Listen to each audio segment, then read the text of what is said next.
Finally, we reached the last part of our project, and that's the call to action section with the booking button in it. And so in this lecture, you will learn how to make that button because it has yet another really cool and modern hover effect on it. So let's get back to work. So that here is the call to action section that we're going to code now. So it has this text here, which is an H2 element, and then this button that I was talking about.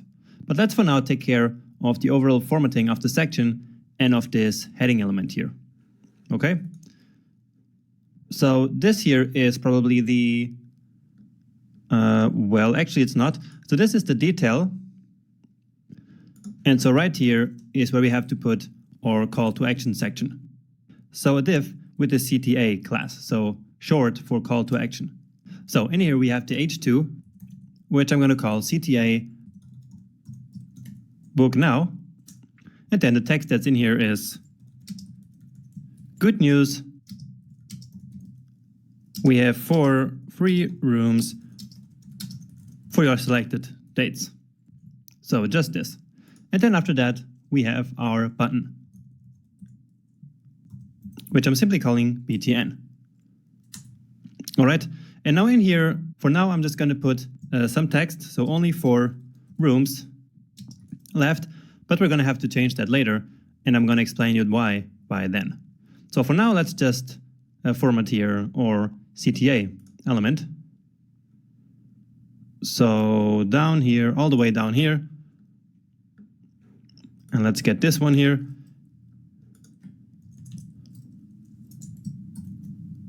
So call to action.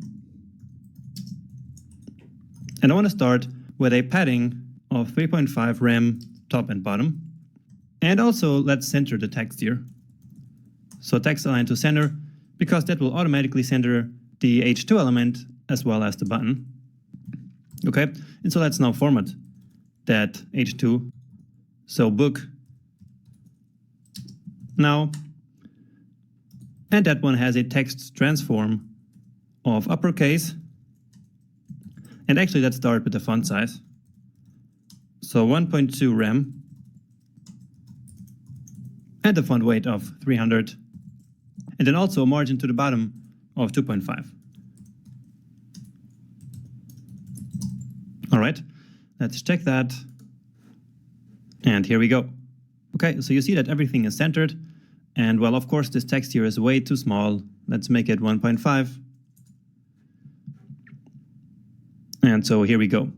And now we have to style this bottom here, of course. So how do we do that? And for that, let's take a look here at the example so that I can explain you what's actually going on.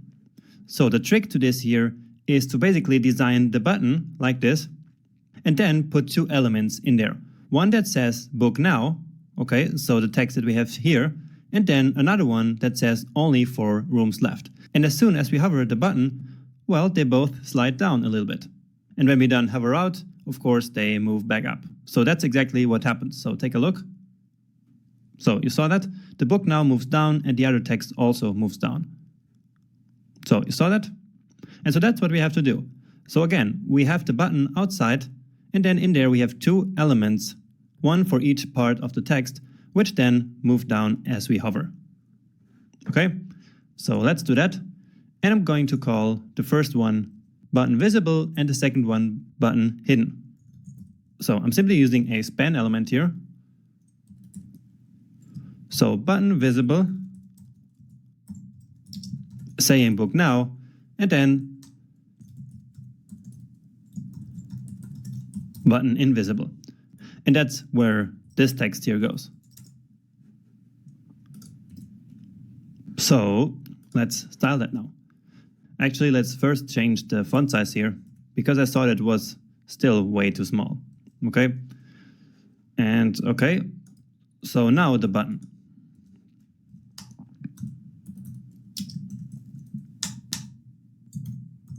And so now the visible part. And of course the invisible part. So let's start with the simple stuff. So the font size of 1.5 rem. Of course, remove the border. Also set the font weight to 300 and also to uppercase. And then give it a nice huge border radius. Okay, so that it's rounded at the sides. Next, I also want to change the background, and that should be that gradient that you saw, right? So it was a gradient from our light primary color to the dark one. And so, of course, linear gradient to the right side. And I don't know why this is always happening. So this is how it should be. So going from the light color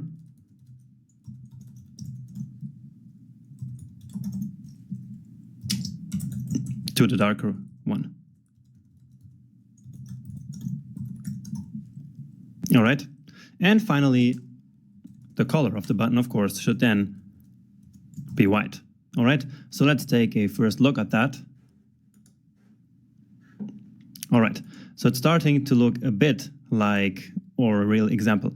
Now, we're ready to start the visible part.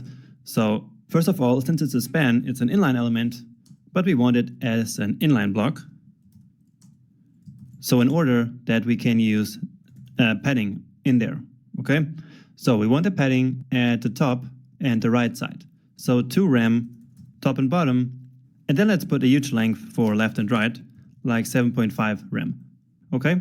And that's because it's this padding here that is going to define the size of the button, okay? So let's just take a look at that again. And okay, so now this here is our visible part, remember? So book now is the visible and the hidden part should be that one, okay? So let's now take care of that. And remember that this here should basically be here on top so that when we hover the button, it can move down here to the center. Okay, and so we will make this a completely different element that's out of the button in the initial state. Okay, so let's do that. Make it an inline block as well. And then we're going to use absolute positioning. Okay, so that we can really put it outside of our button. Okay, so from the left, it should be 0. And from the top, well, what we have to do is to set it to minus 100%. And what that's going to do is that it's going to move up exactly the size of the element. So basically, if this element is like 50 pixels high, it will move up 100% of that. And so 50 pixels. Okay? Now we also need to give it a padding. And it should be the same padding as this one here. Okay? So 2 rem and 7.5. And that's actually not really accurate, but I'm going to leave it at this here so that I can show you what happens if we do it like this. Okay? Now, actually, what I should also do here is to give it a height and a width of 100% so that it has the height and the width of the parent element once again. So height 100% and width 100%. So let's take a look at that now. And so probably it should be somewhere up there now. So let's inspect that. And actually it's somewhere completely different. And that's because we didn't specify a position on the parent. So I don't know where it really is, but what I know is that it's gone. And so in here we should now set position to relative, of course.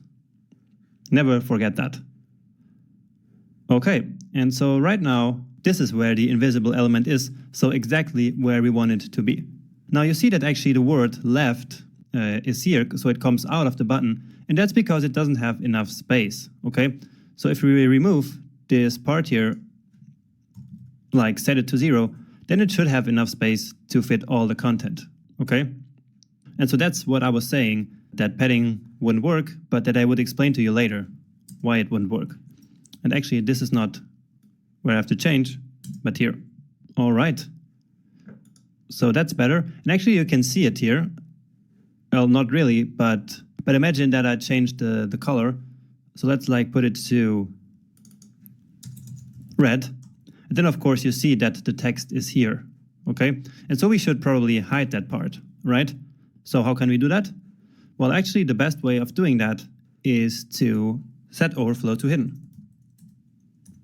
Okay, because that element is outside of the button, and so it's an overflown element, and if we set overflow to hidden here, then it will simply disappear. Okay, and so now it is gone. So actually we are ready to already implement the functionality now. So when we hover the button, what do we want to happen? Well, we want something to happen to the visible, of course.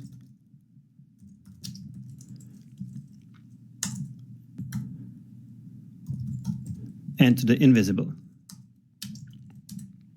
So what should happen with the invisible element? Remember that right now it is at top minus 100%. So what is the position where it would be completely visible? Well, it's just top 0, right? And so that's all we have to do. Top 0. Okay? Then of course we want to have a transition here. All in 2 seconds, so 0.2 seconds. So let's take a look at that. And well, not a lot is happening, actually. So let's take a look at why that is happening. So let's use here the DevTools and set it to hover. And so what's happening here with the invisible? And actually, I don't have any hover state here. And so maybe something went wrong. But actually, everything should be correct. So let's take a look at the converted CSS.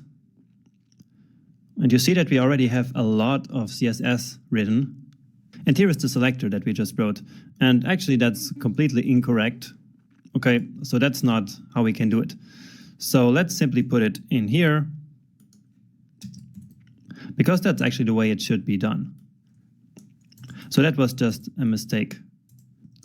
Okay, and then the same thing for invisible.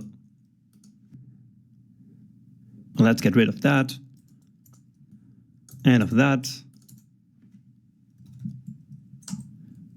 And so top 0. And let's try that again.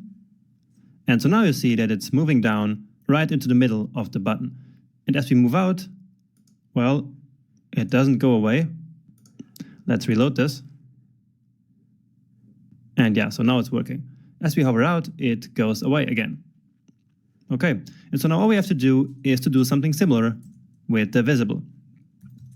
But in this case, we're not going to use top because we actually didn't use absolute positioning on it. So instead, we're going to do transform and simply translate it down.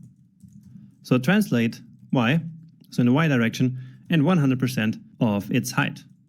And actually, we didn't define its height, so we should probably just do the same as this one here. And then also put a transition. And I'm seeing here that we have a lot of repeated code. So let's simply do it like this. So select all of the child elements. And then all of this here is repeated, such as this one here. So of course, we want the transition to happen on both. So a little refactoring in order to make our code better. Okay, so again, what happens here is that this part, the visible part, will translate 100% of its height down. Okay, and so with this, it should already be working pretty well. And yeah, it is. So that is the functionality that we were looking for, right? Now the only difference to the original is that we also changed the gradient from one side to the other. So let's do that as well. So let's just put it here.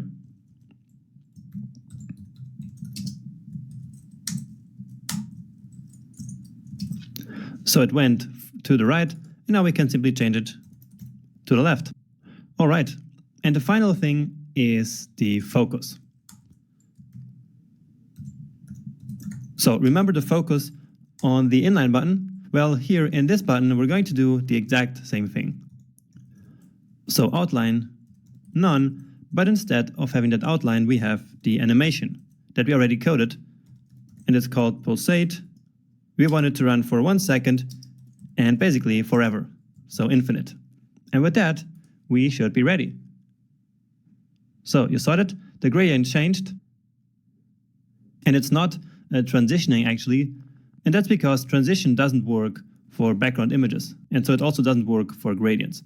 But it doesn't really matter because with the other animation that we have going on here, you don't even really notice that, okay?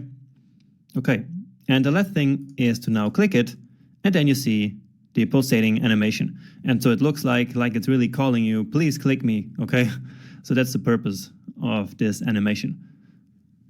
And this here, of course, keeps working. And let's just add a cursor here. So that's also missing. So cursor, a pointer. Okay. And so with that, we are actually done. So let's compare it. And it looks the same, except that the text here is a bit smaller, but that doesn't really matter. Okay. So great. We are ready with this project, at least for the non-responsive part. So right now, if we try to decrease this, so let's go here to the mobile, then it's not going to do a really good job to adapt to mobile screens, for example. Okay, so as we get smaller, it starts looking like this. And so that's what we have to fix over the next couple of lectures. Okay, but for now, this is still great. So congratulations for finishing this project and for learning everything you learned about Flexbox in this section. And actually not only Flexbox.